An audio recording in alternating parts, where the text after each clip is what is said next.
Hey everybody, it's Leah Ruppel here from Straight Up Coaching, and this is an episode of Mind Movies. And I just noticed how bright my jacket was, so if it's blinding your eyes, I apologize for that.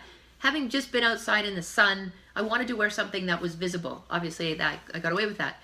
And it's also sunny out. It's perfect, so I have my sunglasses on, and I just felt so good getting that vitamin D. And I was thinking, oh, what do I want to share today? And I was chatting with a lady that was walking kind of past me, and she was checking out her wearable device. She had a Fitbit. And I thought, that's what I want to share.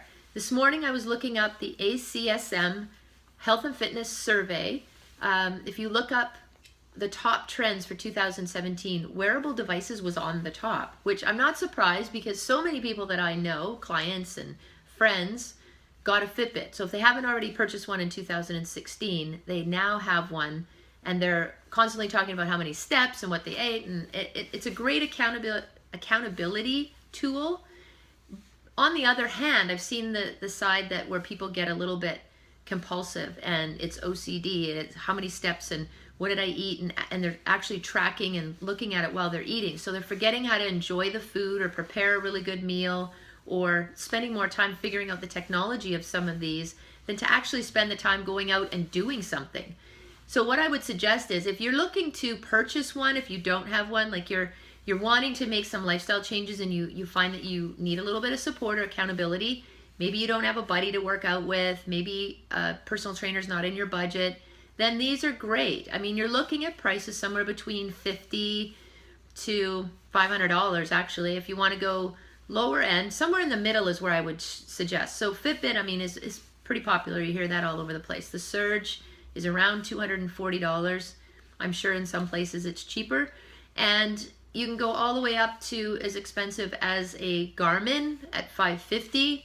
A Garmin, and then there's also a Apple Watch is what I was thinking. There's two different versions. There's an Apple Watch Nike one, which is more expensive, but it's sort of like $249 or $239, $349, and the Garmin being $549. And so you have a range. Do you need the high-end one? If you're that type of person that likes the gadgets and likes the technology, maybe that's in your budget and great.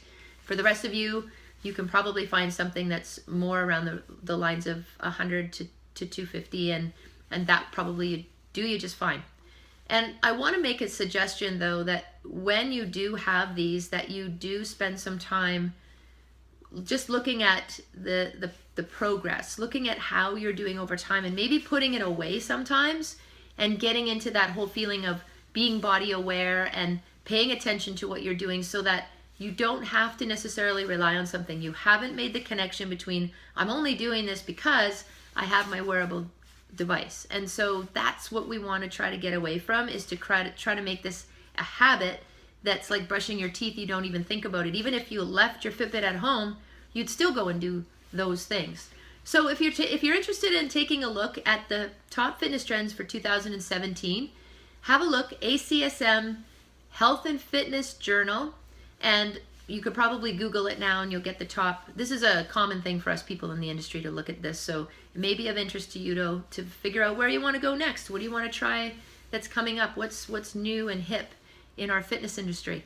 And in the meantime, if you're looking in the market for a wearable device, take a look at Straight Up Coaching, and I'll post a couple of options up there for you so that you can get started on your lifestyle changes. Have a great day. We'll talk to you soon.